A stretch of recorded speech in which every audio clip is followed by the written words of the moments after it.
Bom dia, meus irmãos, que a graça do nosso Deus nos alcance em mais esta manhã que Ele nos concede. Nesse instante, quero convidar a pessoa que está responsável para nos apresentar diante de Deus e, em seguida, retomaremos o texto do Evangelho de Mateus, capítulo 5, onde estamos dando sequência no estudo, verificando cada uma, então, das expressões e seguindo a ordem sequencial de cada verso, analisando cada sessão, a fim de que, então, tenhamos uma compreensão mais alargada, nossa fé esteja alicerçada na pessoa de Jesus, de maneira que possamos compartilhar da mesma para os nossos semelhantes, com segurança, com autoridade. Isto é o que nós, então, nos propomos a fazer a cada manhã. Então, quem está para orar, por favor, nos apresente diante de Deus. Bom dia a todos. Oremos. Maravilhoso Deus, Pai eterno, te agradecemos, Senhor Deus, por mais um dia que nos concede, por mais uma oportunidade de podermos louvar e engrandecer o teu santo e sagrado nome. Que a tua unção, Senhor Deus, através do teu Santo Espírito, seja sobre cada um de nós, e em especial sobre o teu servo, pastor Cícero. Pai Santo, te agradeço por mais um ano que nos concedeste, que está chegando ao fim, sobre a tua proteção, sobre a tua graça, sobre a tua misericórdia, Senhor Deus.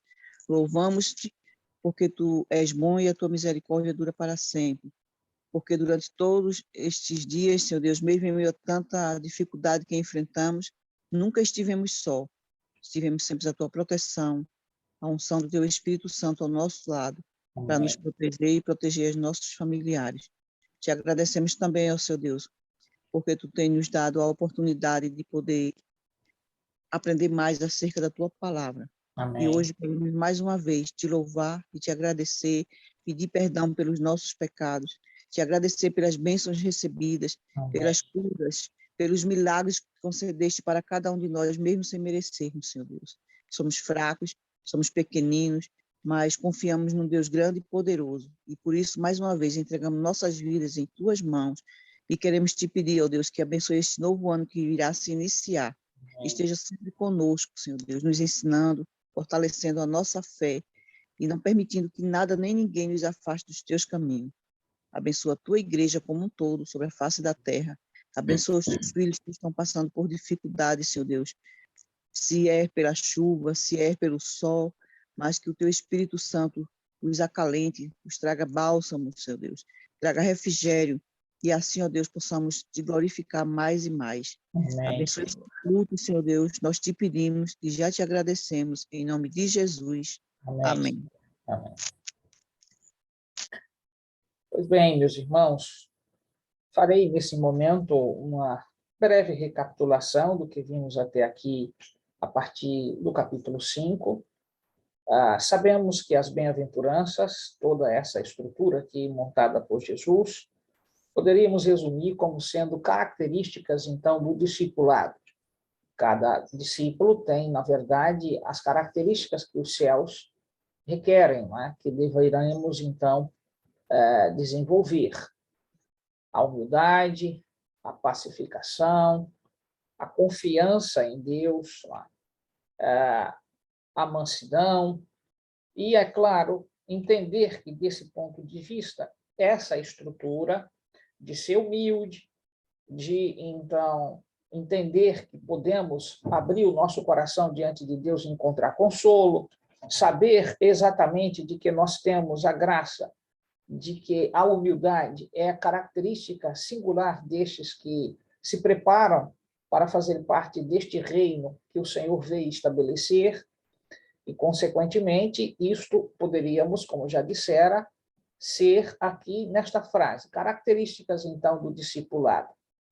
Esses discípulos possuem, portanto, esses atributos que aqui Jesus apresentou em número de 8, então, bem-aventuranças.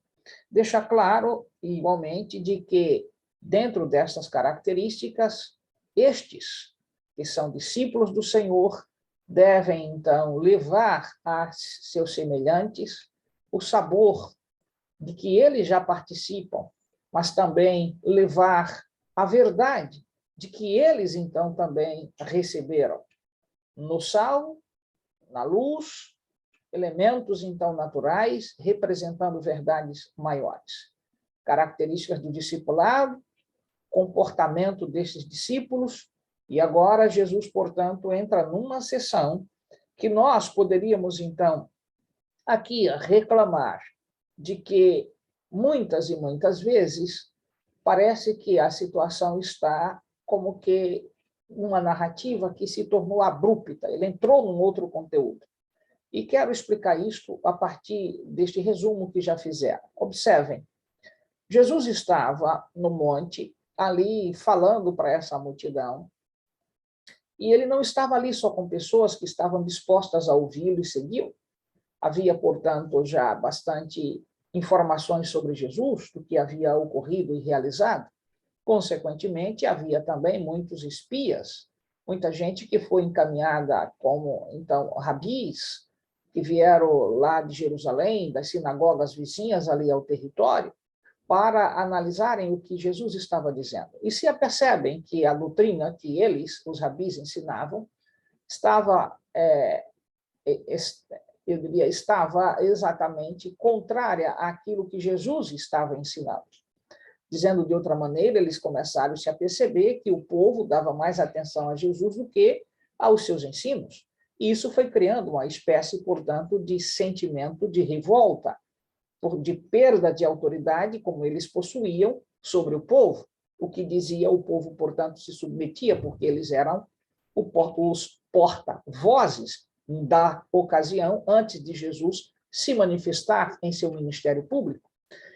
A partir do momento que Jesus começa, portanto, ensinando, e as pessoas são atraídas a ponto de chegarem a dizer de que ninguém os ensinava como ele havia ensinado. E por quê? Porque os ensinos de Jesus, além de serem, portanto, práticos, partiam do mundo conhecido para o que era desconhecido, as pessoas viam a amabilidade, a mansidão, a humildade, a compostura distinta de Jesus dos rabis com as suas altivezes, e muitas vezes, então, muitos destes com empáfias, com postura totalmente contrária àquilo que Jesus ali estava a ensinar. Deste ponto de vista, a própria multidão já estava fazendo uma separação muito grande entre o que era o ensino de Jesus e o que era o ensino, portanto, dos rabis. Então, quando Jesus entra neste conteúdo sobre a lei, ele o faz porque no interior destes rabis era como se eles estivessem na expectativa de verificar qual a ocasião oportuna para demonstrar que Cristo estava contrário às normas estabelecidas na lei e aí gerar para a multidão um desconforto a ponto da multidão, portanto, se aperceber que os ensinos, de fato, eram contrários à lei de Moisés. Então, esta sessão aqui, ela vem exatamente carregada com esta conjuntura que aqui já expus. Ao mesmo tempo, faz-se necessário que Jesus está aqui demonstrando o caráter, então, santo da lei, mas exatamente o caráter prático, algo que muitos dos rabis não tornavam estas, então, informações apreensíveis para os seus ouvintes, porque eram dedicados exclusivamente à parte, então, mecânica, aquilo que poderia dizer de cerimônias inúteis, como que se elas fossem, então, necessárias para tornar a vida mais próxima de Deus, e nada disto era o que Jesus, então, estava propondo. Então, havia, de fato, essa disparidade no ensino dos rabis e aquilo que Jesus estava apresentando. O verdadeiro sentido espiritual da lei, e não a parte, como eu já dissera, mecânica, a parte exteriorizada, como que se esta fosse a mais importante. E como não é. Assim, farei um paralelo logo mais aqui no futuro, e nesta manhã ainda, claro, concernente à situação do risco que muitos adventistas também se põem sobre o aspecto da lei. Para isto, nós vamos, então, verificar de que aquele mesmo legislador que entregara no Monte Sinai, mediante, portanto, trovões, manifestações teofânicas, manifestações de Deus, as chamadas, então, teofanias, né? Ali de maneira esplêndida, poderosa, de maneira que, então, o povo sentira a diferença do que fora os dias vividos, então, no Egito, e agora diante de um Deus santo, ouvira, embora não estivessem presentes como testemunhas, para, como for o caso singular de Moisés, que Deus é todo-poderoso. Este mesmo legislador que entregou a Moisés estas verdades, não podia agora estar em contradição ao que ele mesmo ensinara. Então, quando Jesus dissera aqui em Mateus capítulo 5, verso 17, a razão da existência da lei, ele não podia estar em conflito com o que já dissera, havia ensinado. Portanto, se pudermos fazer uma comparação entre o Monte Sinai e o monte aqui onde Jesus está expondo esta verdade, mais uma vez recapitulada, não muda do ponto de vista de conteúdo, muda apenas do ponto de vista de geografia e do ponto de vista do tempo, do espaço, tá? Entre o que aconteceu no Sinai e agora o que está acontecendo aqui. Jesus recapitula o sentido espiritual da lei, que os judeus, portanto, perderam de vistas, e diante desta questão, perderam de vista, melhor, nós temos de nos submeter à compreensão do que, como adventistas, podemos cair no mesmo risco de estarmos mais cheios de nossas, eu diria, cerimônias e práticas, embora muitas igrejas já tenham abandonado para, então, eu diria, um outro nível de insensatez, que é o desrespeito às coisas que Deus estabelecera, e há outros, contudo, que estão presos a essas mesmas práticas, mas achando que elas são essenciais para a salvação. Não é isto que Jesus aqui está propondo? E recapitulando, porque a lei é santa, e nenhum de nós somos santos, então como podemos viver a santidade da lei? Esta é a razão por que Jesus viera, para demonstrar como viver, como então participarmos desta ênfase singular que a lei então nos propõe. Para isto, há diversos textos que eu gostaria de convidá-los para compreender neste propósito aqui desta manhã. O primeiro, que eu gostaria de te chamar a atenção, venha mais perto da Bíblia comigo, por favor, abram-na então, no livro do Êxodo, no capítulo 34, versículos, então, 6 e 7. Venha comigo, reitero, Êxodo capítulo 34, versículos, então, 6 e 7, e vejamos a singularidade desta mensagem que Jesus aqui passara para Moisés. Observem, Êxodo 34, versículos, então, aqui já expostos para vocês, 6 e 7. Diz assim: E passando o Senhor por diante dele, clamou: Senhor, Senhor Deus compassivo, clemente e longânimo, e grande em misericórdia e fidelidade. Veja que a característica de Deus exposta neste momento em que Moisés ali se encontra no Monte Sinai, representa, portanto, os atributos do Senhor. Observe, voltando, compassivo, clemente e longânimo, grande misericórdia e fidelidade. O Senhor é fiel, o Senhor é misericordioso, o Senhor é compassivo, o Senhor é longânimo. O Senhor, portanto, é clemente. Características, então, que Moisés, ao aperceber-se da presença do Senhor, então, por ordem do Espírito Santo, expõe essas características. Então, o Deus do Sinai não é o Deus diferente no monte ali, então, das bem-aventuranças. Ao mesmo tempo, o versículo 7 continua e diz que guarda a misericórdia. O Senhor é misericordioso em 1000 gerações, que perdoa a iniquidade. O Senhor, então, exerce a autoridade de perdão. A transgressão e o pecado, ele, então, perdoa a iniquidade, a transgressão, o pecado, ainda que não inocenta o culpado, e visita a iniquidade dos pais nos filhos e nos filhos dos filhos, até a 3ª e 4ª geração. O que está sendo exposto? Características singulares do nosso Deus. Aquele que, então, é legislador no Antigo Testamento, é o mesmo Redentor no Novo Testamento. Não há, portanto, esta distorção que muitos fazem apontando que há um Deus no Antigo Testamento vingativo e há um Deus amoroso no Novo Testamento. Esta é uma ilusão e, ao mesmo tempo, uma agressão àquilo que a Bíblia Sagrada apresenta. O que caracteriza que essas pessoas não estudam Bíblia. Na verdade, elas se submetem a um texto isolado de todo um contexto e formam para isto pretextos para que, então, deixem de se submeterem à verdade, deixem de se submeter, melhor, às verdades do Santo Evangelho, da Palavra de Deus. Nesse aspecto, assim é o nosso Deus, misericordioso, longânimo, clemente, compassivo, um Deus, portanto, que perdoa os pecados, as transgressões, as iniquidades, o mesmo que está aqui no Monte das Oliveiras ensinando o contexto, mas, ao mesmo tempo, o nível espiritual da lei, que é isto que se requer de cada um de nós. Esta é a mesma verdade também aqui em Êxodo. Acompanha comigo no capítulo anterior, capítulo, portanto, 22, verso 31, quanto a esta forma singular do, então, nosso Deus Todo-Poderoso. Êxodo 21, versículo 31 diz assim, Êxodo 22, versículo 31, por favor, mais perto da Bíblia, diz, ser-me-eis homens consagrados, portanto, não comereis carne dilacerada no campo,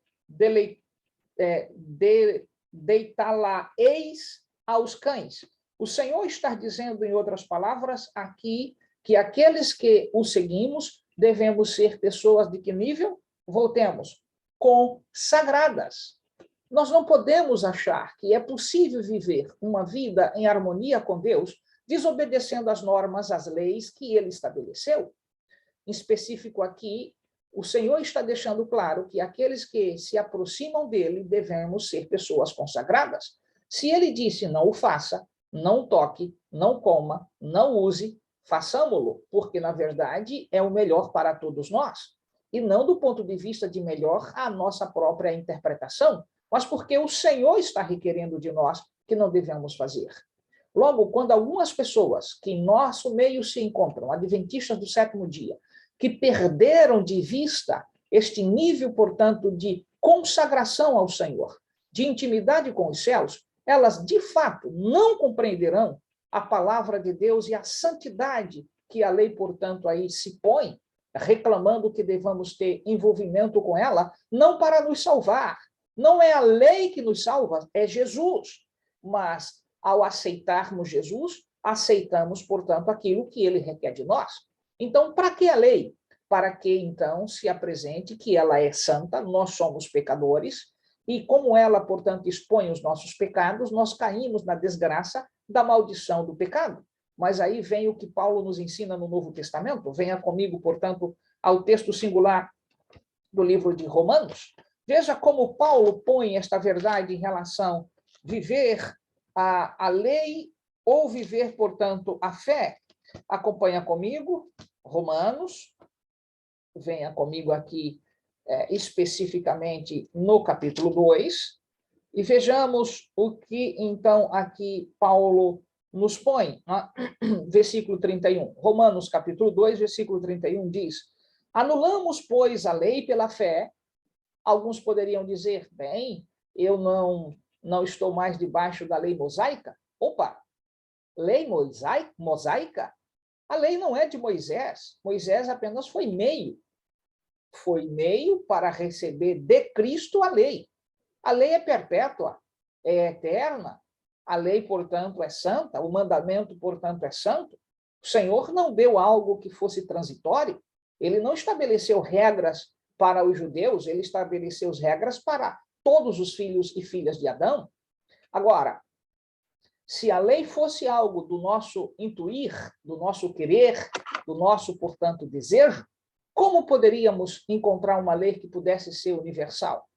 Bem, impossível, porque cada um de nós requereríamos, de acordo com os nossos fazeres, com os nossos desejos, algo que fosse condizente com a nossa prática. Então, quantas normas existiriam?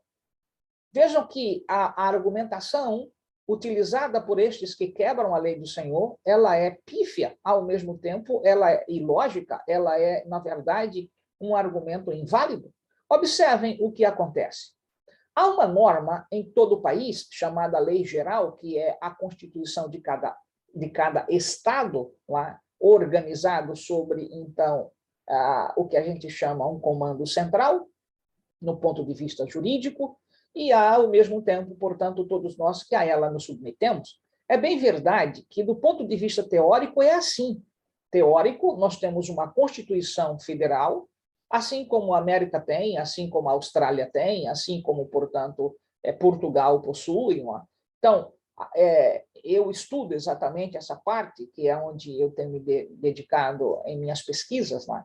Estudo comparativo das normas, então, aí, constitutivas de cada país. Foi onde eu defendi minha tese doutoral, onde estou partindo para essa nova empreitada que tem a ver exatamente com um pós-doutorado na área de, então, direito comparado. O que eu gostaria que você atentasse? Ora, a Constituição Federal ela não tem cor, do ponto de vista de que há um grupo que para ela funciona de uma forma, para outro grupo funciona de outra forma. Não. Do ponto de vista lógico, do ponto de vista técnico, do ponto de vista teórico, ela é, portanto, universal para todo o país onde nós estamos representado aqui, Brasil. É claro que nós temos todos os esquemas que os homens montam, né, para agradar um fulano e um beltrano e quebrar aquilo mesmo que foi instituído como regra. Mas é independente disto a lei do Senhor? Claro que sim, ela está superior a todas essas coisas. O que eu estou fazendo de paralelo é, há uma norma geral no país e há uma norma universal. E esta norma universal não foi produzida pela mão humana. O Senhor Jesus a entregou sobre todos os povos. Logo, a ilogicidade desses que dizem que o Antigo Testamento é uma forma de viver e o Novo Testamento é outra forma, a lei mosaica, tempo da graça, tempo da lei, isto são, eu diria, sofismas, expressões sem sentido, porque o Senhor não criou uma nação para ter algo que fosse específico para ela. Antes que Israel existisse, a lei já existia. Antes que Adão existisse, a lei já existia. As leis, elas se tornaram, portanto, conhecidas da raça humana, quando Deus permitiu conhecê-las, mas não que elas passaram a existir a partir desse instante. Aliás, é o que deixa claro o texto lá de Jó, eu não vou ler o capítulo 38, depois dei uma espiada, é que, na verdade, essa verdade é universal. A lei do Senhor é perfeita, ela é eterna. Então, a ideia de colocar de que estamos vivendo na fé, e por causa disso, portanto, precisamos anular a lei, porque ela, então, é antiquada, ela é inadequada para o pleno século XXI. O que é inadequado? Podemos matar? Podemos, então, furtar? Podemos, então, estar tomando o nome do Senhor em vão? Podemos, então, estar cobiçando as coisas alheias? Quer dizer que o tempo modificou este compostura? Aí, quando você usa essas expressões, todos dizem, não, mas a lei se resume em 2 grandes mandamentos. De fato. E quais são eles? Amar a Deus sobre todas as coisas, o próximo como a ti mesmo, verdades. Mas quando eu amo a Deus sobre todas as coisas, eu não tomo o seu nome em vão. Eu não faço imagem de escultura para adorar, nem para reverenciar. Eu não quebro com o Santo Sábado, porque eu amo a Deus sobre todas as coisas. Sobre todas as coisas, inclusive essas coisas. Então, e quando amo o próximo como a mim mesmo, eu não vou tomar, portanto, meu pai e minha mãe como sendo pessoas comuns, honrarei a eles, estejam eles, portanto, velhinhos ou estejam eles mais novos, sejam eles idosos ou não, honrarei. Não estarei, portanto, em furto, em adultério, em cobiças, então, de alguma forma, levar as coisas que não me pertencem, que pertencem ao meu próximo. Logo, claro que a lei se resume. A resumo não é anulação. A gente, portanto, que acha que a gente não reflete, né? Que a gente não pensa. O resumo da lei não é anulação da lei. Logo, quando Jesus aqui, através do que fizera Paulo compreender, Romanos, reitero, capítulo 2, verso 31, anulamos, pois, a lei pela fé? Resposta, não, de maneira nenhuma. E por que não? Antes a confirmamos. Confirmamos a lei, porque a fé depositada em Cristo Jesus, nele, nós temos condições, portanto, de viver os princípios que a lei, portanto, norteia, e, ao mesmo tempo, esses princípios nos convidam a entender que a lei é espiritual. Eu sou carnal, então como viver a espiritualidade da lei se vive uma vida atrelada ao fazer o que eu quero? Por isso que o Espírito Santo tem de modificar, transformar e olhar para a lei não como meio de salvação, mas como algo a me espelhar quem de fato eu sou e de quem eu preciso. Eu sou pecador, mas eu preciso de quem? De alguém que me perdoe? O longânimo. Aquele lá de, então, eu diria, Êxodo capítulo 34, versículos 6 e 7, que nós acabamos de ler. O compassivo, o perdoador, o que está disposto, portanto, a fazer as mesmas coisas que fizera no Novo, como fizera no Antigo Testamento, fará, portanto, também no Novo Testamento. Mais ainda, é preciso nos lembrar de que no Evangelho de Mateus, no capítulo 7, venha comigo agora, versículo 29, olha a profundidade do que Jesus requer de cada um de nós. A forma como ele ensinava, a forma como ele lidava com as pessoas, era tão atrativa, era tão impactante, que as próprias pessoas manifestaram-se diante, então, desta forma singular, de que o ensino de Jesus era distinto, porque ele as ensinava como quem tem autoridade e não como os escribas. Autoridade não é, portanto, o que o cargo te confere, é a compostura. Você pode ter, então, autoridade no cargo e ser alguém, portanto, totalmente desacreditado das pessoas. Quantos colegas de ministério, Deus tenha misericórdia de mim e de tantos outros, que, na verdade, embora em funções de destaque nesta igreja, mas a igreja não confia neles. Não tem compostura pastoral, não tem compostura de cristão, não tem compostura de gente que, de fato, ama a Deus, brinca com aquilo que é sério, tira sacanagens com aquilo, portanto, que é santo, e você acha que essa pessoa não será julgada pelo Senhor? Você acha que um ancião de igreja que brinca com as verdades santas, fazendo, portanto, aquilo que é incomum, como se fosse comum? Autoridade, amigo, exousia, é a expressão aqui utilizada no grego, significa exatamente isto, compostura. Cristãos não brincamos com a verdade, nós vivemos a verdade. E não porque haja em nosso poder, mas porque o poder veio a nós através da graça de Cristo Jesus e da presença singular do nosso amigo Espírito Santo. Portanto, Mateus capítulo 5, eu precisava dizer-lhes tudo isto antes de entrar no texto em particular, que vou fazê-lo agora, mas gostaria de chamar-lhes a atenção, que eu vou dividir esse texto em duas partes. A primeira parte, eu tentei, portanto, nesse primeiro momento, fazê-los compreender esta questão particular. Até o versículo, portanto, 18, 17 e 18, abordagem desta manhã. A partir de amanhã, capítulo 19 e 20, para então verificar esta comparação entre toda essa estruturação aqui apresentada e, então, de fato, o que Jesus está levando os seus ouvintes a compreender. Vamos ao versículo 17 e 18. Não penseis que vim revogar a lei. O verbo revogar, em algumas traduções, aparece como, portanto, um verbo bastante antigo, chamado abrogar. Né? Abrogar ou abrogar são sinônimos os verbos. Agora, não confunda abrogar com derrogar. Derrogar é tirar uma parte. Abrogar é anular, é abolir, é arrancar tudo.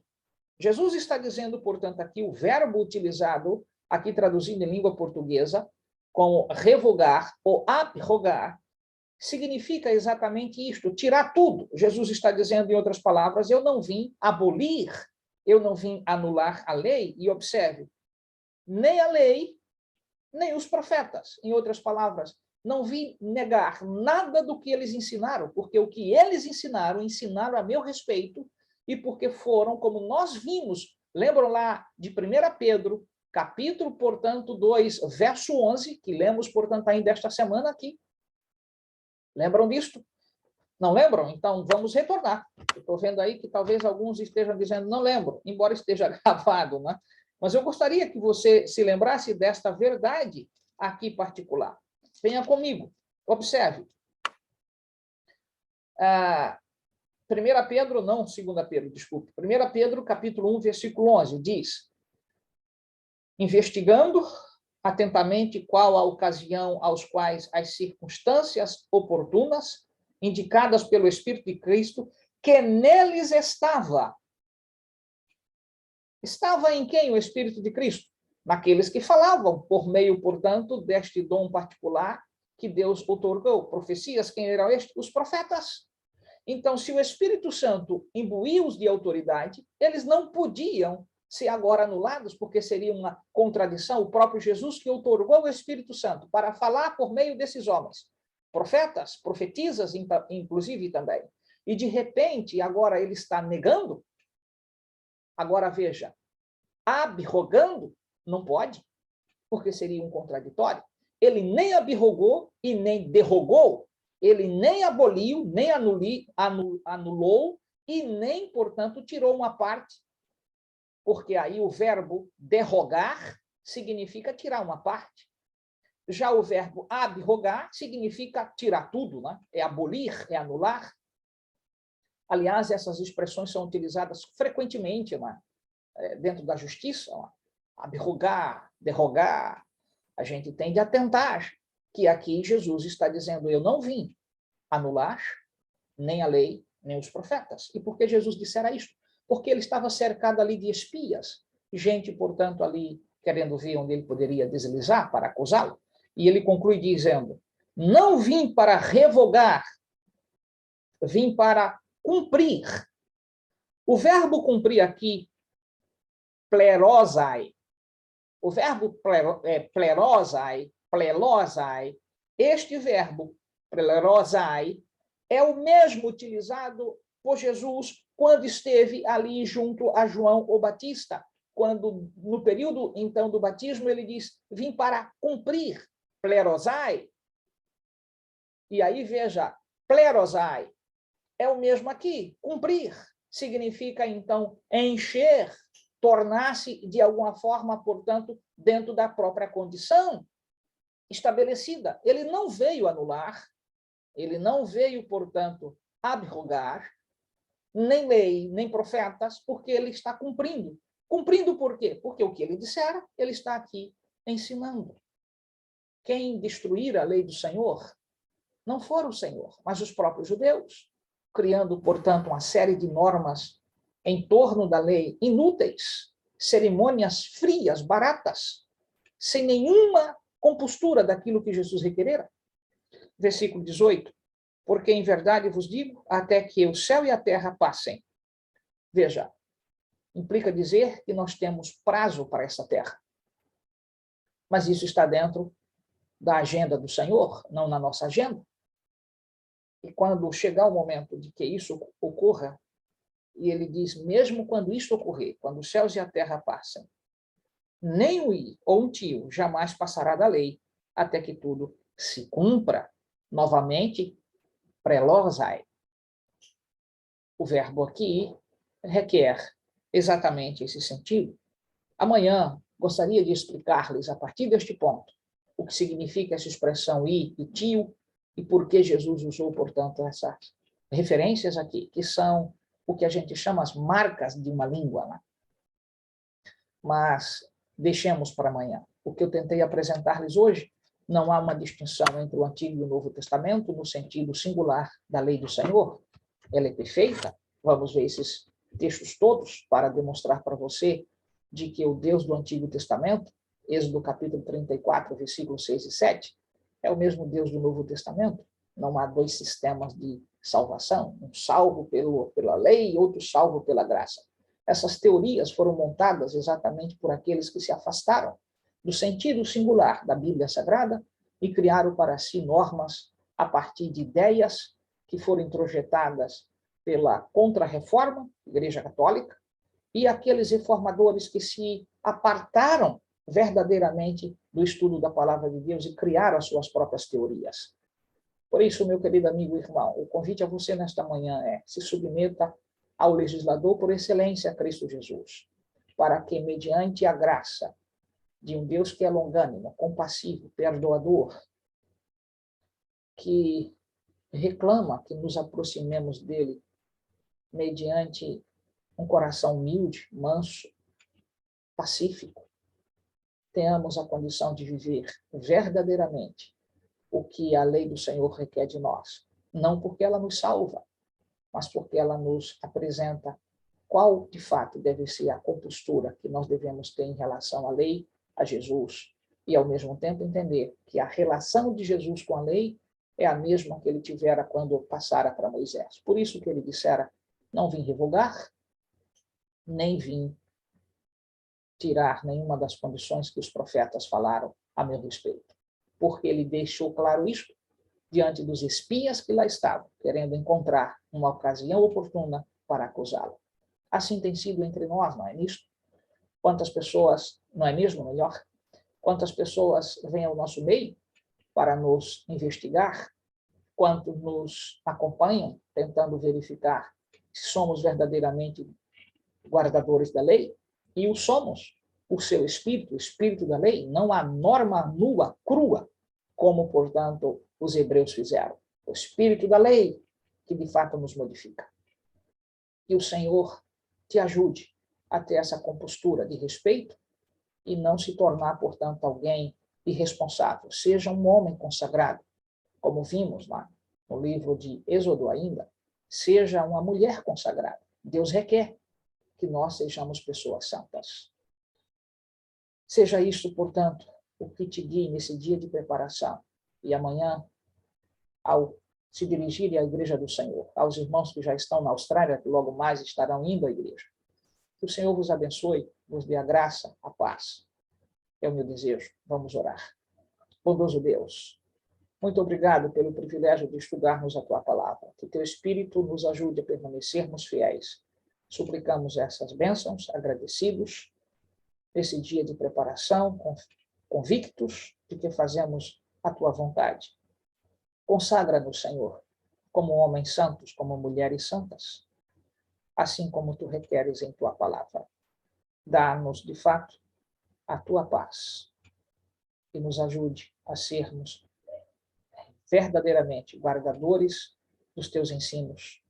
Pedimos-te no santo e poderoso nome de Jesus. Amém.